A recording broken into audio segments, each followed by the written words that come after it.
आज महाराज जी के पास 1 इंच जमीन नहीं है उनके नाम पे, और 1 फुटी कौड़ी भी बैंक में खाता ही नहीं है, तो बैलेंस कहाँ से आएगा।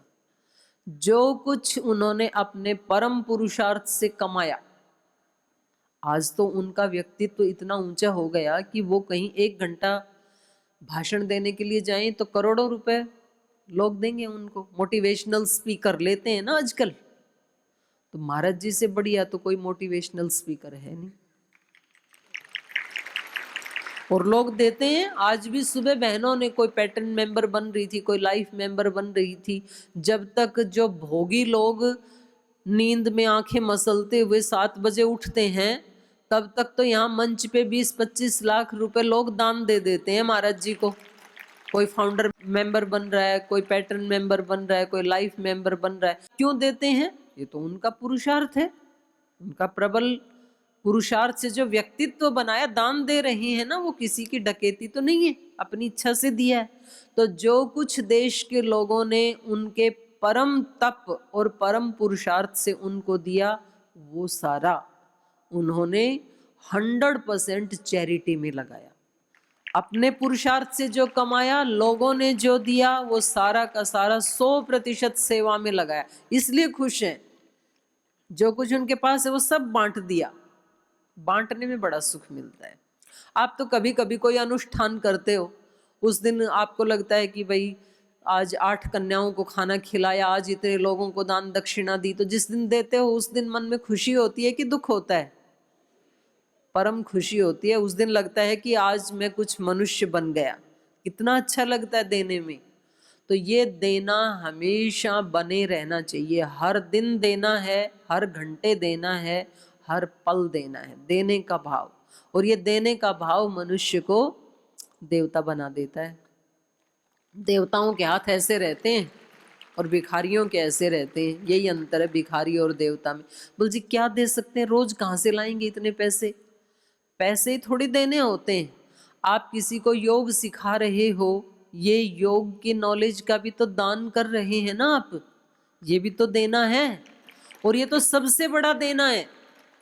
आप किसी को खाना खिलाएं, खाने का दान दें, तो उसका प्रभाव कितनी देर रहेगा उस व्यक्ति के शरीर में? 3-4 घंटे, 5 घंटे, फिर भूख लग जाएगी। आप किसी को वस्त्र दान दें तो कितनी देर प्रभाव रहेगा? 4-6 महीना, 1 साल, फिर फट जाएगा वस्त्र। पर आप किसी को योग का दान दे रहे हैं, उसका प्रभाव कितने दिन रहेगा? जीवन भर नहीं, जीवन के साथ भी, जीवन के बाद भी, अगले जन्म में भी वो योगी पैदा होगा, संस्कार लेके जाएगा योग का। तो आप योग का दान दे सकते हैं। देखो, 1 पैसे की भी जरूरत नहीं है। सुबह से शाम तक जो व्यक्ति आपके सामने आए, उनमें से कुछ आपको सुख देने वाले, कुछ दुख देने वाले, कुछ आपका सम्मान करने वाले, कुछ अपमान करने वाले। सम्मान करने वालों को आप सुख दे सकते हैं, प्रसन्नता दे सकते हैं, एक मुस्कान दे सकते हैं, एक स्माइलिंग तो दे ही सकते हैं। जो आपको खुशी दे रहे हैं, तो उनको देख करके आपके चेहरे पे स्माइलिंग तो आएगी ना। पर जो आपका अपमान कर रहे हैं, दुख दे रहे हैं आपको, उनको क्या दे सकते हैं? उनको क्षमा दान दे सकते हैं। कितना बड़ा दान है। चलो मैं आपको क्षमा करता हूँ, कोई बात नहीं, रोगी है, अंदर से उस व्यक्ति को नहीं बोलना। तो आप किसी व्यक्ति के लिए सद्भावना दे सकते हैं, भगवान इसका भी उद्धार हो। किसी को क्षमा दे सकते हैं, किसी को करुणा दे सकते हैं, किसी को प्रेम दे सकते हैं, किसी को रुपए पैसे दे सकते हैं, किसी को शरीर से कुछ दे सकते हैं। तो हमेशा आप बांटने के मोड में रहें। सुबह मोड सेट कर लें अपना कि आज दिन भर कितने लोगों को देना है, लेकिन देने में भी एक मर्यादा का तो पालन करना। वो बुढ़िया की तरह से मत कर देना। किसी टीचर ने ऐसे ही सिखाया, जैसे मैं आपको सिखा रही हूँ ना, कि भाई जब आप बच्चों, आप स्कूल से जाते हो और रोड के ऊपर अगर कोई बुढ़िया मिल जाए तो उसको हाथ पकड़ के रोड क्रॉस करवा देना। बच्चों ने सीख लिया। तो वो गए तो एक बुढ़िया खड़ी थी, बोले चलो अम्मा आपको रोड क्रॉस करवाते हैं। बोले नहीं बेटा, मेरी बस इधर से आएगी, मुझे तो इधर ही जाना है, मुझे क्रॉस नहीं करना। बोले नहीं, टीचर ने बोला है। बोले नहीं बेटा, टीचर ने बोला है कोई उधर जाने वाला उसको करवाना, मुझे नहीं करना है। फिर उसने अपने साथी से कहा कि ये ऐसे मानेगी नहीं और हमें टीचर के आज्ञा का पालन करना है, एक हाथ तू पकड़ एक मैं पकड़ता हूँ। दोनों पकड़ के ले गए बुढ़िया को उधर। फिर वो बेचारी फिर आ गई इधर। अगले दिन स्कूल में गए तो टीचर ने पूछा, मैंने कल बताया था रोड क्रॉस करवा देना, कोई सेवा करना किसी की, किस किसने की? उन दोनों ने हाथ उठाया। बोले क्या सेवा की आपने? बोल जी मैंने एक बुढ़िया को इस रोड से उस रोड पे क्रॉस करवाया। दूसरे से पूछा, बोल जी मैंने भी करवाया। तीसरे से पूछा, बोल जी मैंने भी करवाया। चौथे से पूछा, बोल जी मैंने भी करवाया। बोल तुम्हें इतनी बुढ़िया मिल कहाँ गई? बोल जी बुढ़िया तो एक थी, लेकिन वो रोड क्रॉस करना ही नहीं चाह रही थी, तो पहले दो ने पकड़ के उधर लेके गए, फिर दो पकड़ के इधर लेके आए उसको। तो भैया ऐसी जबरदस्ती मत करना आप कि हमें तो देना ही है। हमारे को बताया था वहां पतंजलि, पता भी नहीं चलना चाहिए किसी को। बांटने के मोड में है तो जिसको जिस चीज की आवश्यकता है उसको वही देना। सबकी आवश्यकताएं अलग अलग है ना। किसी को आपकी सद्भावना की आवश्यकता है, किसी को आपके योग की आवश्यकता है, किसी को धन की आवश्यकता है, किसी को अन्न की आवश्यकता है, जो आपके पास है। लेकिन अंदर से भाव ये होना चाहिए कि मेरे व्यक्तिगत जीवन में जितना नितांत आवश्यक है उससे अतिरिक्त मेरे पास जो कुछ भी है ना वो किसी दूसरे की धरोहर है। और जिस दिन कोई व्यक्ति आके ले लेता है तो खुश होना कि ये इसी की अमानत थी, वो उसके पास चली गई, मेरा नहीं था वो। ऐसा भाव रखना। क्योंकि हम जो खर्चते हैं वो तो अपना है ही, बाकी बटोर के रख लेते हैं, ये भी मेरा ही है, इसमें कोई हाथ ना लगाए। तो वहां फिर प्रसन्नता गायब हो जाती है, फिर दुख आ जाता है वहां पर। तो बांटने का भाव बना रहे तो क्रिएशन भी बना रहेगा। और जो जीवन भर बांटते हैं, सेवा करते हैं, वो यहाँ भी परम प्रसन्नता पूर्वक जीते हैं, जैसे कि हमारे गुरु जी रहे हैं, जैसे कि महर्षि दयानंद, जैसे कि गुरु नानक देव, जैसे कि भगवान महावीर, कितने कितने कोटि कोटि हमारे राष्ट्र भक्त, वो पूरा जीवन भर बांटते ही रहे। तो जो बांटने वाला व्यक्ति है उसको यहाँ भी परम प्रसन्नता मिलती है। और जब वो इस संसार से विदा होते हैं तो स्वयं परम पिता परमात्मा उनका स्वागत करने के लिए वहां भी तैयार होते हैं। यहाँ भी खुशी, वहां भी खुशी, खुशी ही खुशी। और जो बांटने के भाव में नहीं रहते, बटोरने के भाव में होते हैं, उनको यहाँ भी परेशानी, आगे भी परेशानी, इस जन्म में भी परेशानी, अगले जन्म में भी परेशानी, युग युगांतरों में परेशानी। तो जीवन को एक बच्चे की तरह से, जैसे बच्चे क्रिएशन करते हैं, एक क्रीड़ा करते हैं, खेल खेलते हैं, जैसे महापुरुष भी अपने अपने जीवन को एक खेल की तरह से हल्का, निर्भर, निश्चिंत होकर के काम बड़े बड़े करते हैं, बड़े विराट कार्य करते हैं। कितना विराट कार्य किया हमारे गुरुदेव ने, कितना विराट कार्य किया भगवान श्री राम ने, कितने कितने विराट कार्य किए योगेश्वर श्री कृष्ण ने, कितने कितने असुरों का विनाश किया, खुद कितनी कितनी आपदाएं झेली। लेकिन फिर भी अपने जीवन को क्या माना उन्होंने? एक क्रीड़ा, एक लीला। इसलिए राम का जीवन जब मंच से मंचित किया जाता है तो उसको क्या बोलते हैं? रामलीला। एक लीला है वो। भगवान कृष्ण के जीवन को जब मंच से मंचित करते हैं तो क्या बोलते हैं? कृष्ण लीला। उनके पूरे जीवन के बड़े से बड़े काम भी एक लीला की तरह हो गए। और महर्षि दयानंद ने तो उनके अंतिम शब्द ये थे जब उन्होंने शरीर छोड़ा, तो क्योंकि उनको 17 बार जहर दिया था और 17वीं बार जो जहर दिया वो कांच पीस के पिलाया था, तो पूरे एक एक अंग प्रत्यंग से फूट रहा था। तो महर्षि दयानंद ने कहा कि अब ये शरीर ज्यादा रखने के योग्य नहीं है। पहले 17 बार दिया तो षटकर्म की क्रिया, न्योली आदि करके, वमन करके जहर को बाहर निकाल दिया, योगी थे ना। लेकिन लास्ट टाइम जब दिया तो उन्होंने कहा अब नया ही शरीर लेके आएंगे, ये भगवान की लीला है। तो उन्होंने कहा हे प्रभु, तूने मेरे संग खूब खेल खेला, तेरी इच्छा से मैं समेटता हूं जीवन लीला। उन्होंने लीला माना अपने जीवन को, एक क्रीड़ा माना, भगवान की लीला है, जितने देर उन्होंने मेरे से जो करवाया कर दिया, ठीक, अब निश्चिंत है। फिर ईश्वर स्तुति प्रार्थना उपासना के मंत्र बोले और उसी के साथ उन्होंने शरीर छोड़ दिया। ऐसी मृत्यु मतलब सुन के कल्पना करके भी कितना अच्छा लगता है। नहीं तो व्यक्ति के प्राण जाते हैं तो कितना वो रोता है, चिल्लाता है, कितना उसको अफसोस होता है। क्यों होता है?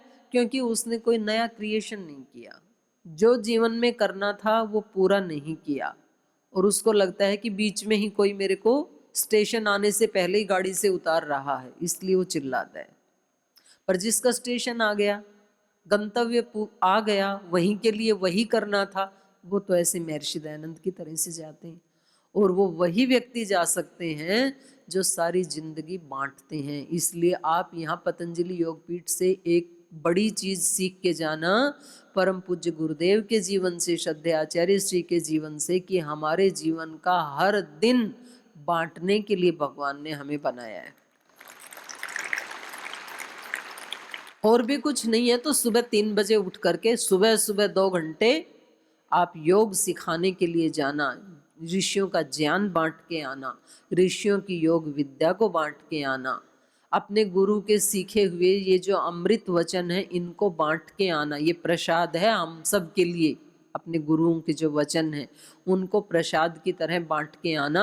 और फिर आप देखोगे कि आपके पड़ोसी तो अभी उठे भी नहीं हैं, उनके घर का दरवाजा खुला भी नहीं है, और जब तक वो उठे तब तक तो आप पुण्यों की एक गठरी अपने साथ बांध कर ले आए हो। ये आपके इस दिन की कमाई तो पूरी हो गई। 7 बजे तक 7:30 तक जो आप कमा लाए ना, ये आज के जीवन के लिए बिंदास जीना, प्रसन्नता देने वाला है। एक दिन खूब खुशी से जीना, इतनी कमाई कर लाए आप सुबह सुबह, ऐसे भाव से जीना आप। तो फिर आप यहाँ भी उस दिन पूरी प्रसन्नता से जिएंगे, और यदि जाना भी पड़ा उसी दिन तो भी बड़ी प्रसन्नता से विदा होंगे। अब दूसरा शब्द है प्रोडक्शन। शुरू में बताया था ना, एक है क्रिएशन, एक है प्रोडक्शन।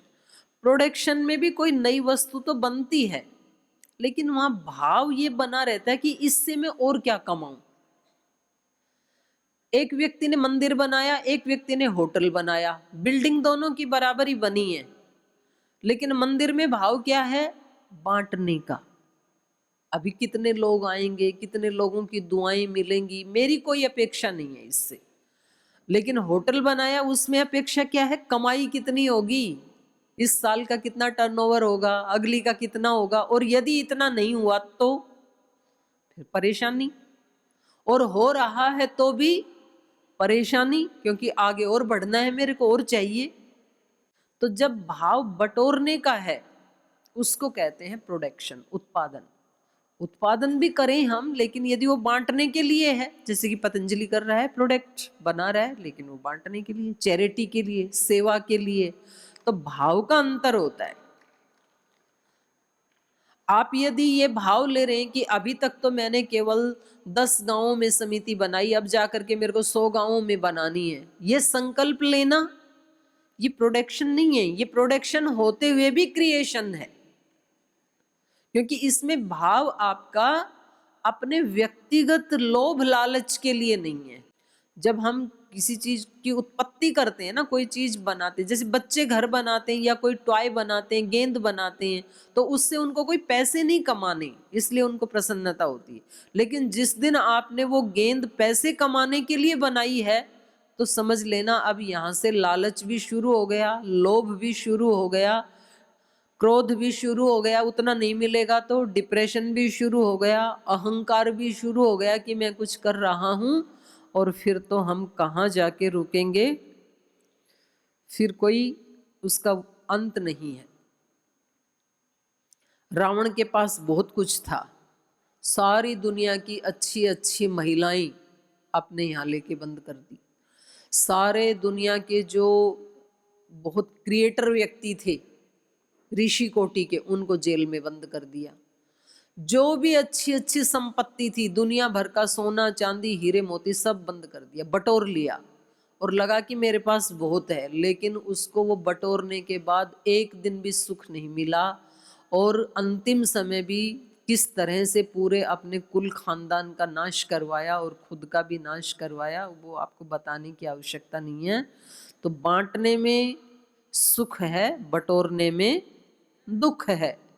और हम इन विकारों में एक बार यदि फंस गए ना, फिर तो ऐसे फंसते चले जाते हैं, ऐसे धंसते चले जाते हैं कि फिर एक जन्म तो क्या, जन्म जन्मांतरों में भी निकल नहीं पाते हैं उन दोषों से, युग युगांतरों तक नहीं निकल पाते हैं।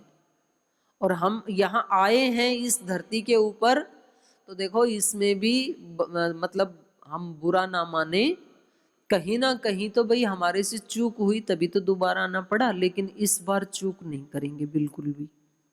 इस बार जो नितांत हमारी जिम्मेदारियां हैं उनको भी सेवा भाव से निभाएंगे।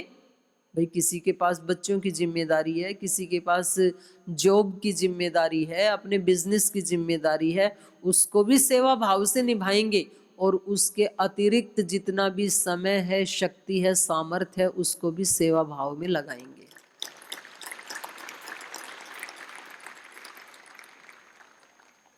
जब हम किसी से मांगते रहते हैं ना हमेशा, तो ये मांगना तो हर पल मरने जैसा है। मांगने का मतलब मरना। कबीरदास जी का दोहा है ना, मांगन से मरना भला, कबीरा वे नर मर चुके जे के ही मांगन जाई, उनते पहले वे मरे जिन मुख निकसत नाही। बोले जो आदमी किसी के पास मांगने जाता है तो समझ लो वो तो मर ही गया, और उससे पहले वो मर गए जिनके पास वस्तु है और फिर उनके मुख से ना निकलती, वो देते नहीं है, वो उनसे भी गए बीते हैं। फिर हम पूरे दिन भर मांगते हैं, किसी से सम्मान मांगते हैं, हमने इतनी कक्षाएं लगाई, थोड़ा सम्मान दे दो ना हमारे को। हमने इतने अपने पास से पैसे खर्च किए, थोड़ी प्रशंसा करो ना आप हमारी, हमने कितने पैसे खर्च किए हैं सेवा में। फिर पति से भी मांगते हैं, पहले जब मैं नई नई शादी करके आई तब तो आप बहुत प्यार करते थे, अभी भी थोड़ा करो ना, अभी करते ही नहीं हो।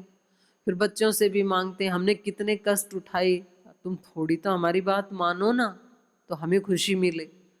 भाई पत्नियों से मांगते हैं, पहले तू नई आई तो मेरी बड़ी सेवा करती थी, अभी थोड़ा सम्मान करना, अब तो हमेशा आंख दिखाती रहती है।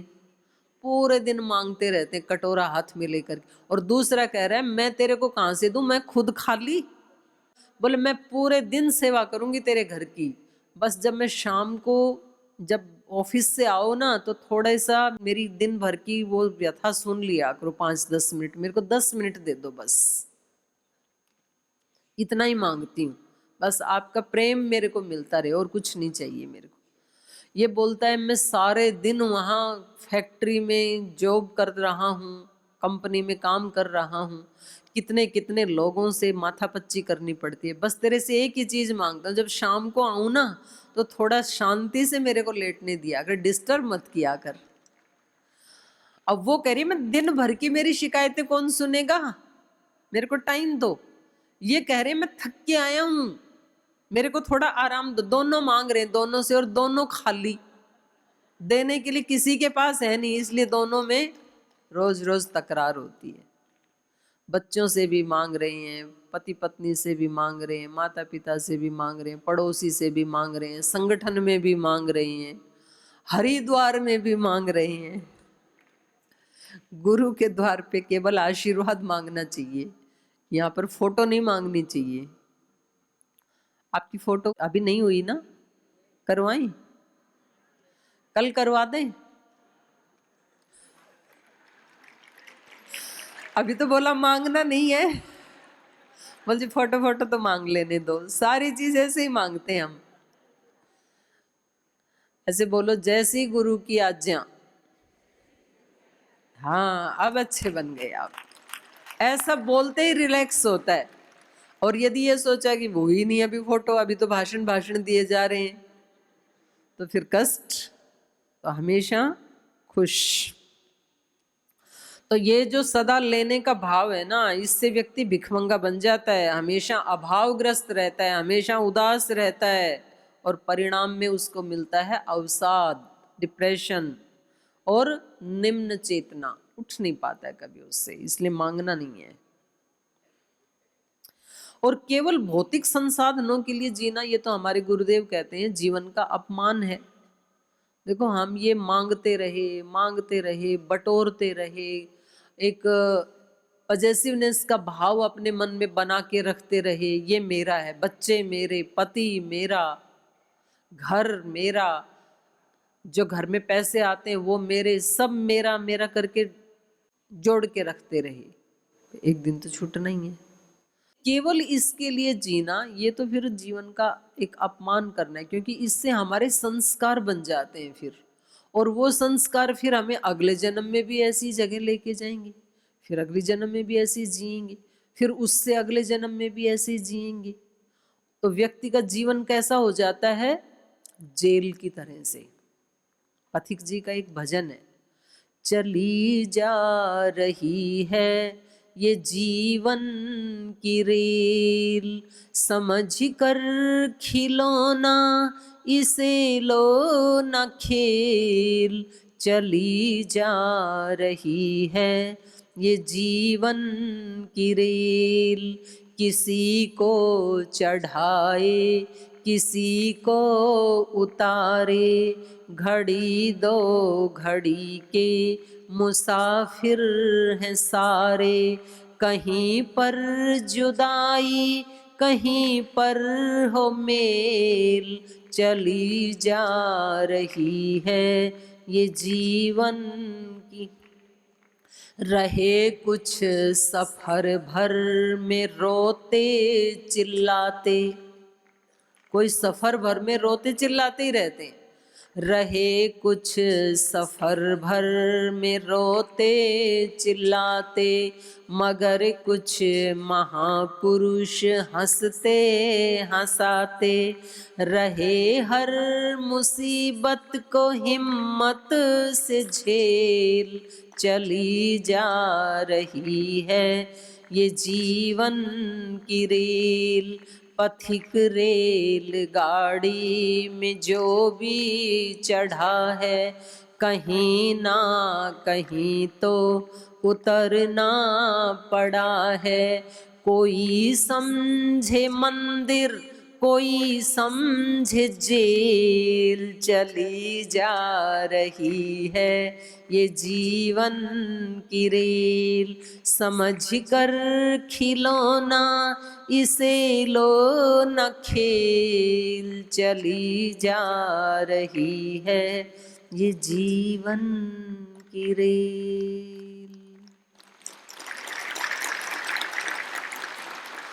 कोई इस जीवन में इस शरीर को प्राप्त करके लगता है कि भाई ये तो देह जो है ये देवालय है, शिवालय है, भगवान का मंदिर है ये, और कोई इसको जेल समझता है। कोई घर परिवार को भी भगवान का मंदिर समझता है, कोई उस बोलिए चार दीवारी नहीं, ये मेरे लिए तिहाड़ की जेल है, ऐसे बोलते भी हैं लोग। तो देखो जो कुछ भी हमें मिला है ना, उसके जिम्मेदार हम स्वयं हैं। ये कड़वा सत्य है, लेकिन इसे स्वीकार करना चाहिए। जो जैसी भी परिस्थितियां हैं ना हमारे जीवन में, लेकिन हाँ एक अपॉर्चुनिटी है हमारे पास, हम एक ऐसे योगी गुरु के शिष्य हैं कि कैसी भी अपॉर्चुनिटी क्यों ना हो, उनको बदलने में हम समर्थ हैं, हम सक्षम हैं। बदतर में से भी बेहतर कैसे निकालना है वो हमारे गुरु ने हमें सिखाया है, वो हम निकालेंगे। जैसे पंछी निकाल लेते हैं ना कूड़े कचरे में से भी दाने दाने बाजरे के निकाल लेते हैं, बदतर है ना जो, उसमें से भी बेहतर निकाल लेते हैं, अच्छा अच्छा ले लेते हैं। तो ये हमें अपने गुरु से सीखना है, और इन सारे बंधनों से गुरु ही मुक्त करवाता है। हम यहाँ पतंजलि योगपीठ में आए हैं, ये इस बात का संकेत है कि अब हमारा भाग्य, अब परम पिता परमात्मा हमें सारे जीवन के बंधनों से मुक्त करवाना चाहते हैं। उनकी कृपा है अब हमारे ऊपर, इसीलिए तो हम यहाँ आए। इसलिए यहाँ जो बताया जाए, देखो पूज्य गुरुदेव कल भी बता रहे थे कि वैसे तो मेरा एक ही लाइन में उपदेश पूरा हो गया। क्या बताया था कल गुरुदेव ने? मेरा जीवन ही मेरा उपदेश है। गुरु का जीवन ही गुरु का उपदेश है। गुरु का जीवन क्या बता रहा है हमें? अखंड प्रचंड पुरुषार्थ और सारा करके सब सेवा में लगाना, ये गुरु के जीवन का उपदेश। तो ऐसे किसी गुरु का सानिध्य हमें मिल गया है, ये हमारे जन्म जन्मांतरों के पुण्यों का फल है। छांदोग्य उपनिषद में एक कथा आती है। एक राजा थे, उसको चोर उठा के ले गए, डाकू उठा करके ले गए, उसकी आंखों पे पट्टी बांध दी। अब उसने जो जेवरात पहन रखे थे, जो धन दौलत था उसके पास, वो सब छीन लिया और जंगल में डाल के चले गए उसको, गहरे जंगल में। अब वहां से कोई रास्ता उसको दिखाई ना दे, तो उसकी आंख पे पट्टी बंधी, उसके हाथ भी दोनों पीछे करके बांध दिए, तो वो चिल्ला रहा, कोई मेरी आवाज़ सुनता है तो आए, मुझे मुक्त करे इन बंधनों से। मेरे पैर भी बंधे हैं, मेरे हाथ भी बंधे हैं, मैं देख भी नहीं सकता, आंखों पे भी पट्टी है, कोई मुझे मुक्त करवाए। तो वहां जो पशु आदि चराने वाले लोग थे जंगल में, वो आवाज़ को फॉलो करते हुए वहां आए। उन्होंने उसके सारे हाथ पैर के जो रस्सियां थी वो खोल दी, आंख की पट्टी खोल दी, ब्लैक पट्टी बांध रखी थी, और उससे पूछा, भैया आप कौन हो? बोल, मैं तो गांधार देश का राजा हूँ, आप मुझे बताएंगे गांधार किधर है? बोल, भैया हम गांधार नहीं जानते, हम तो जंगल के लोग हैं, तो मैं कैसे जाऊं अब? बोले ऐसे करो, पहले आप इस जंगल से बाहर निकलने का रास्ता पूछो कि इससे बाहर कैसे निकलूं। बोले चलो आप यही बताओ। बोलिए हम बता देंगे, आप इधर से जाओ, ऐसे ऐसे चलते रहना, इस जंगल के बाहर चले जाओगे।